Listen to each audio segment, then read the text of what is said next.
Good morning. So, most of you know that the holidays are not something I look forward to, especially since my mother passed away in 2004. But I have a lot of experience with both holiday joys and holiday nightmares. And my inbox from yesterday's show actually was a little full, and I got some really interesting questions. So, I picked some of them, and as I promised, I'm not mentioning names or locations because I got to tell you the truth. People are scared to come out and admit that they dread the holidays, that they dread having the family gather in their home and unruly kids and picky eaters. They just dread it. But they are terrified to say it. And over the course of this season, the first season that I have this show, we're going to discuss this very openly and honestly, but I promise I won't throw any of you under the bus. So my first question is one I think a lot of people deal with. So I'm not going to throw this viewer under the bus by any stretch of the imagination. And basically, her question was, we rotate Thanksgiving in our family, and this year it's my turn, and the family is coming to my house, including my brother and sister-in-law's two active young boys. Now, she didn't give me the ages, which actually would have helped a little bit, but I know what code means, and active is code for little monsters. So her question was, you also have no children, as I have no children. What do you do when you are forced to invite children into your home for family events? Okay. Well, first of all, I've been blessed, really, really, truly blessed in the fact that, yes, we have no children, but I've only ever, on a regular basis, had to invite one child to my home, and that was my little cousin, Michaela, and she's a dream. She has always been a dream. She's been coming to my home since she's 3 years old. And because she has good parents, her mother and her grandmother, they kept an eye on her, and she never caused any trouble.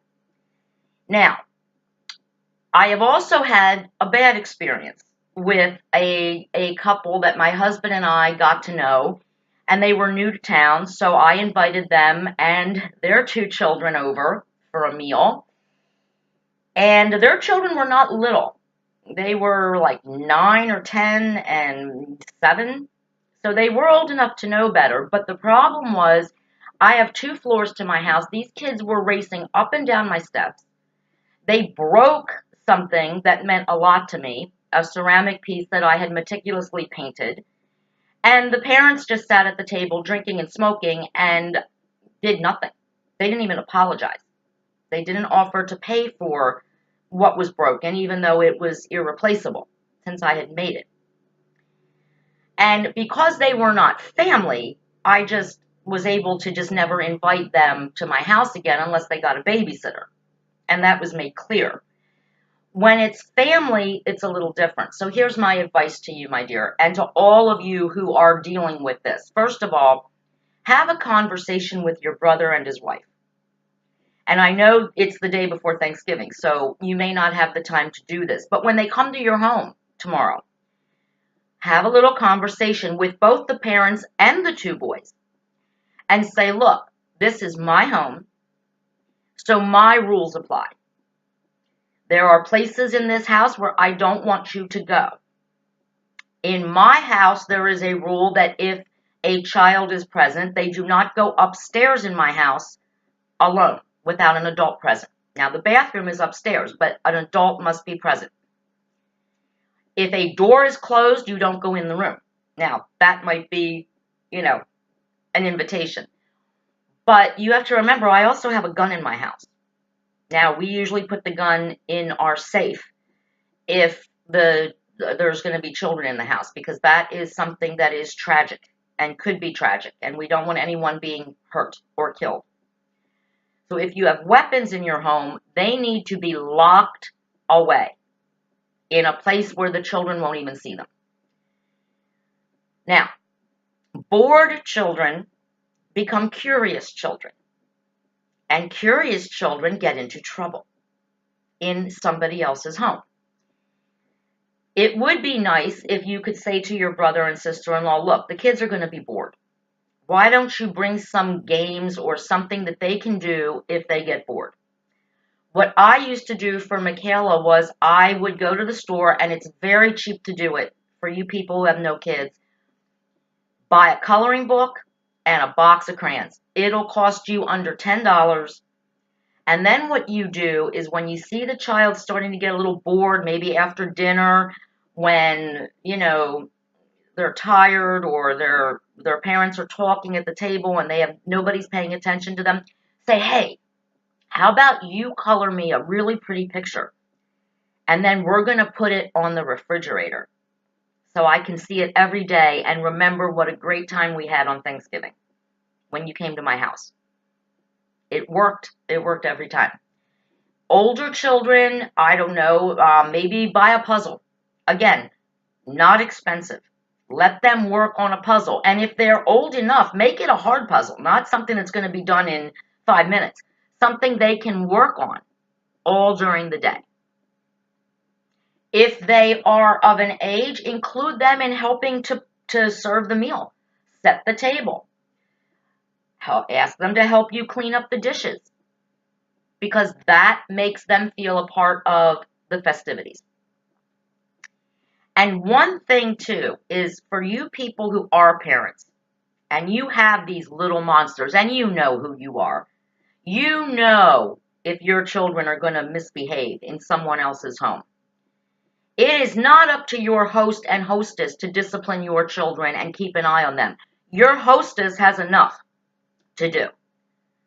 Cooking, prepping, making sure everybody has drinks, making sure everybody is well fed. It's your job to take care of your children. Just because you walk into somebody else's home does not mean you get automatic nanny service. And you can just ignore your kids and let everybody else take care of them. No, absolutely not. It's your responsibility. You should be the one bringing activities for your children if you know that they get bored. And if they do break something or cause damage, they should be disciplined for it right then and there. And you should offer to pay for it. You should offer to pay for it.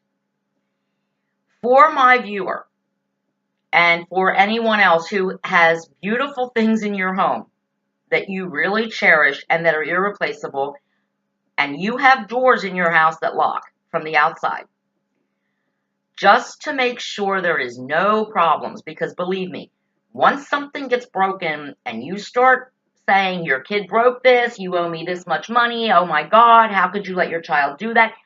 Fights break out. I have not spoken to one of my cousins for 6 years because she brought her child into my home, knowing her child, who is disabled but cannot behave properly. Her kid did damage.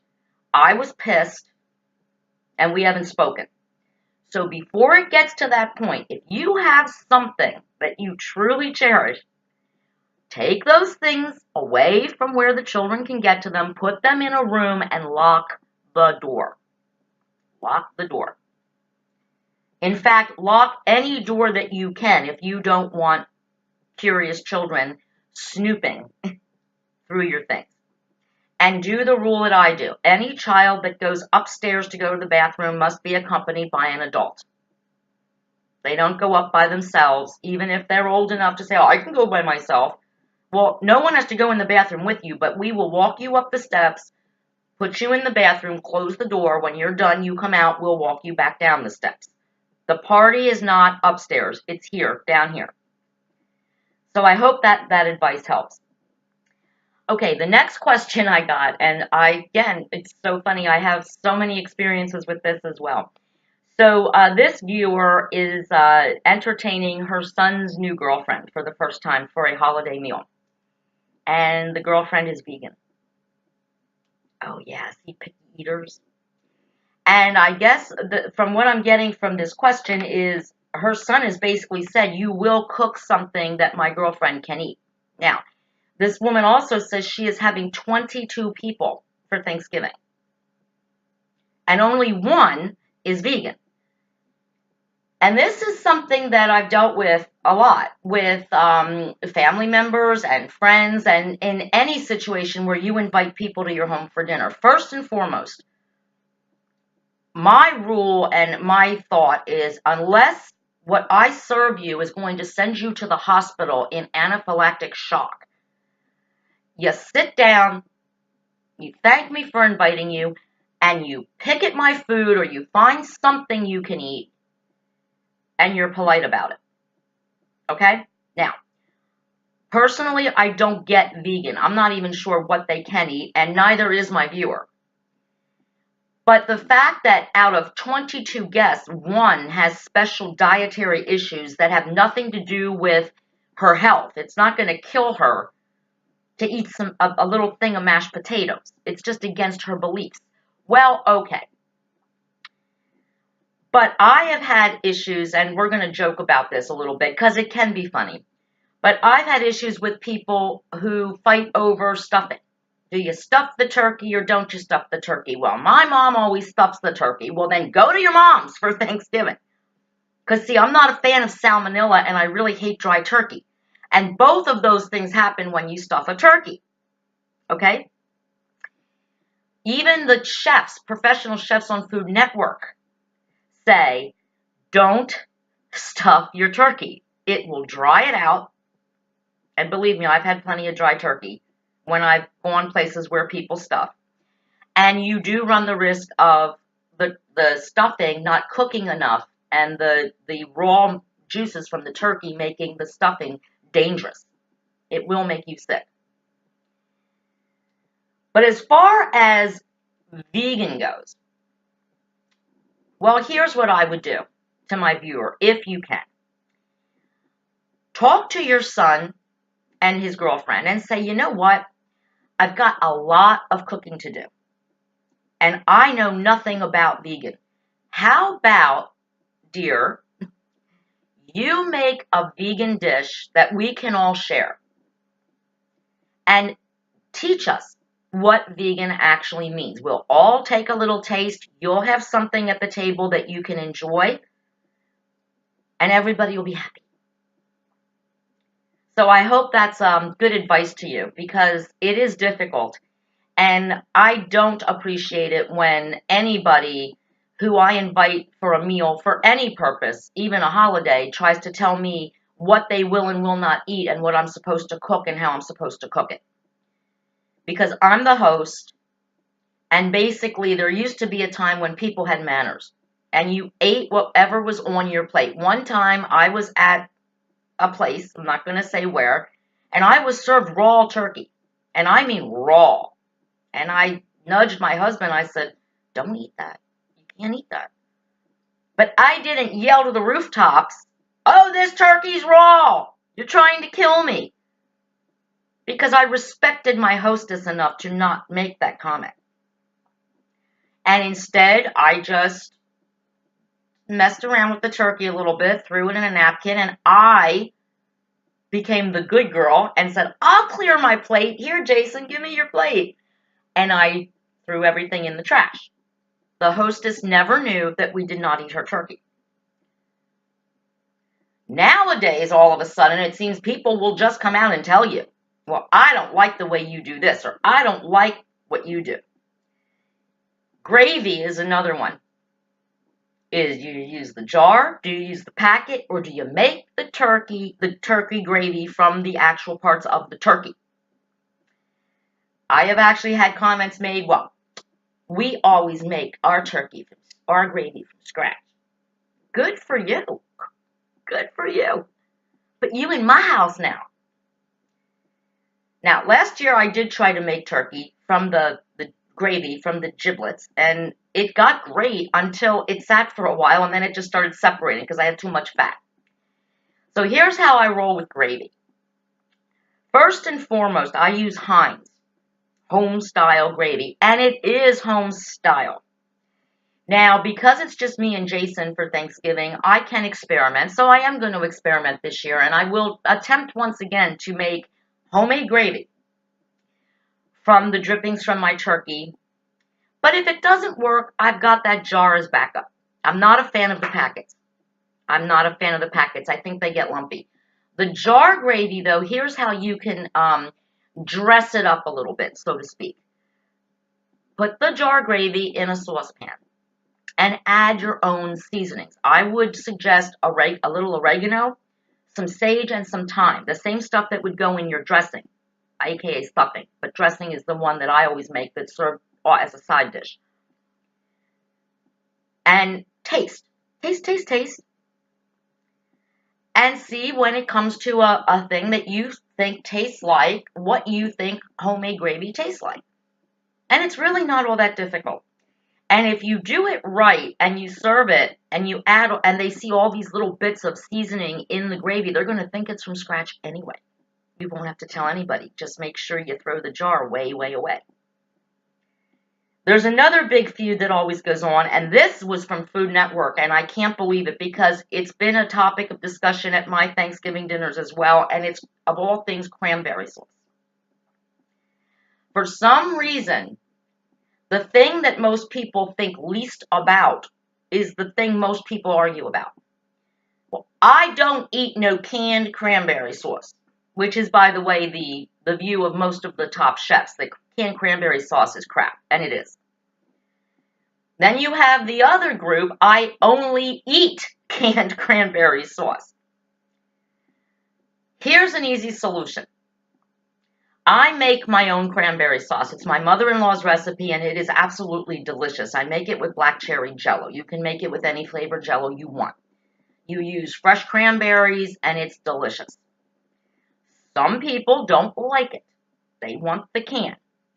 So here's my thing. You want the can, go to the grocery store, buy a can of Ocean Spray cranberry sauce, and I'll provide the can opener. Or even better yet, it's cheap. I can go out with my Thanksgiving shopping and buy a can of cranberry sauce and put it on the table next to my homemade cranberry sauce. Everybody's happy. If you are going to somebody's house for Thanksgiving who only serves canned cranberry sauce and you don't like it, guess what? Every hostess loves it when their guest brings a dish. Maybe your hostess and her family have never had homemade cranberry sauce. So make your favorite homemade cranberry sauce recipe and take it as an offering to your hostess to put on the table. Let the guest decide which cranberry sauce is better. And I promise you, if you make your homemade cranberry sauce right, that jellied can thing on the dish that looks like, I don't know, that's going to be left over. Because I think homemade cranberry sauce is the best. So anyway, I hope that helps with food. But like I said, when you're a guest in someone else's home, you don't get to decide what you eat unless, again, you have a dietary health restriction or you are allergic to something. And then, of course, your hostess has a duty to make sure she doesn't serve you anything that will make you physically ill. But just not doing something the way somebody else does it or how somebody who's dead did it or whatever, that is completely inappropriate for anybody to comment because they choose to accept your invitation to your home. And it's your home. Never forget that. So if they don't like it, they can either refuse to come or they can just never come back again when invited. But I think it is very rude for people to make comments, even jokingly, that somehow your food isn't as good as what they are used to or what their family usually does. Because if they could have been with their family for Thanksgiving, they would probably be there. The fact that I open my home, or you open your home to someone, that should mean something. And it should mean good manners and well-behaved children.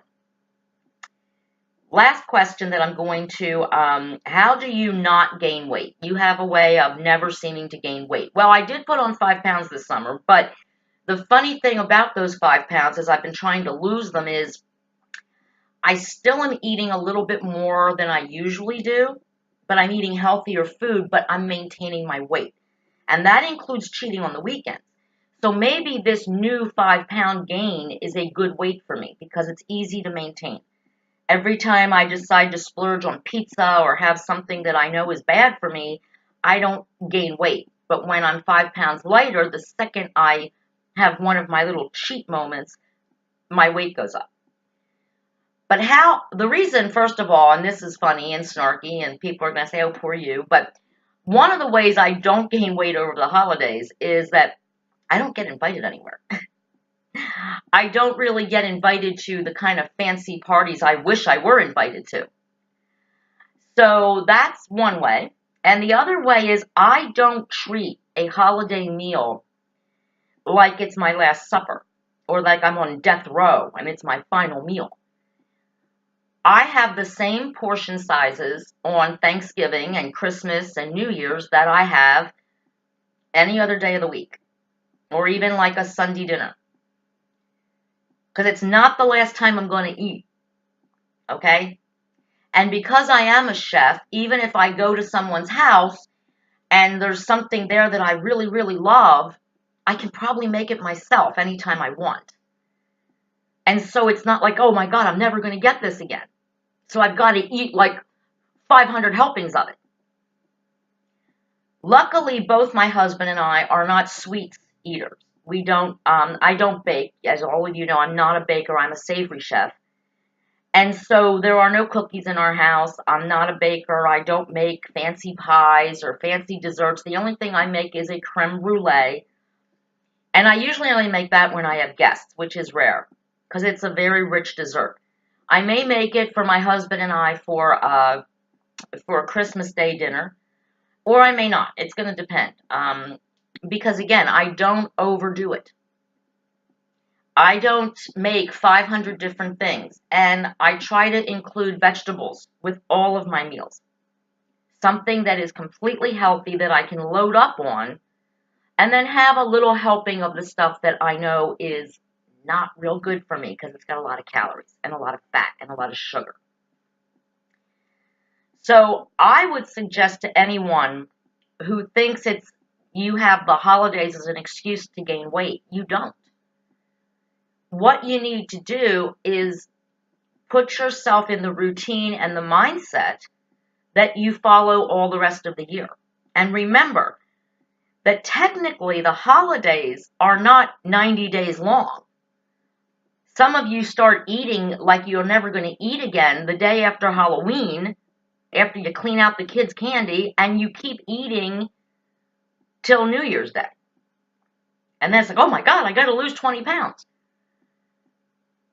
Thanksgiving is one day, Christmas is one day, and New Year's is one day. And even the Christmas Eve dinners that you might be invited to and the New Year's Eve dinners, they're one day, so that's 5 days. That's 5 days between Halloween and New Year's. It's not 3 months of permission to eat whatever you want. If you are invited to parties, and you know when they are, you have the invitations weeks in advance. A couple days before the party, start cutting back on what you put in your body. If I'm going somewhere where I know I'm going to be tempted by all kinds of over-the-top foods, 3 days before, I will skip a meal. I will not have dinner the day before the party. But the week before the party, I will be eating salads with 1 tablespoon of salad dressing. Vegetables, I'll nosh on those all day instead of pretzels or tortilla chips or anything else. I will prepare my body for the onslaught that's coming at the end of the week when I'm going to the event. Wednesday, today, oh my gosh, my days. Tomorrow is Thanksgiving. I will not have dinner tonight because I know that tomorrow I'm going to eat food I normally don't eat. Food that has a lot of fat in it because I do cook with real butter. I cook with whole milk because it's Thanksgiving. So, and I will also make sure that tomorrow's portions are appropriate portions because it's just me and Jason. I'm going to have leftovers. Well, and Savvy, but I'm still going to have leftovers. So be prepared, know your body, And believe me, nobody likes to see somebody walk into a holiday party or meal and glutton themselves up and pile their food so high that you're like, oh my God, doesn't your wife feed you or don't you eat? That's disgusting. It really is. And as a hostess, I say it's terrible. I don't like it when people are like eating like they will never eat again. Save some for the rest of us. So that's my advice, and I hope it helped. And I hope wherever you're going, whatever you're doing this Thanksgiving, that you have a wonderful holiday. And you know what? If you know someone who's hurting this holiday, and I say this for every holiday, if you know someone who has an empty seat at their table because someone has passed away, remember they may not be joyful and happy because they're sad, and the holiday is bittersweet. And while they do want to enjoy the holiday with the family they have left, they may not be in the best of spirits, and please don't blame them for that. Acknowledge their loss and that it's okay. It's okay to be missing someone that you've lost, even decades later, because there's that empty seat at the table. And that person is missed, and that is a gift that you give someone who passes on, not forgetting them, but not dwelling on sadness either. But don't be so shallow and so into your holiday and that they're going to ruin my holiday because all they're going to talk about is their dead daughter or their dead son or their dead mother. Acknowledge their loss. Give them a hug and tell them you understand, even if you don't. Because that's how love shows and grows, my friends. Happy Thanksgiving, everyone. I will see you back here on Tuesday where we are going to turn back to politics, because a lot is going on and there's some things that I would like to share with you on the political realm. So we're going to go back to politics next Tuesday. I'm taking the rest of the weekend off. My desk looks like an absolute nightmare and it's making chaos in my mind. So we're going to clear up the desk, get all the show ideas organized, and we'll see you back here on Tuesday. Please be safe, be thankful, be giving, and love one another. Political Paula is out.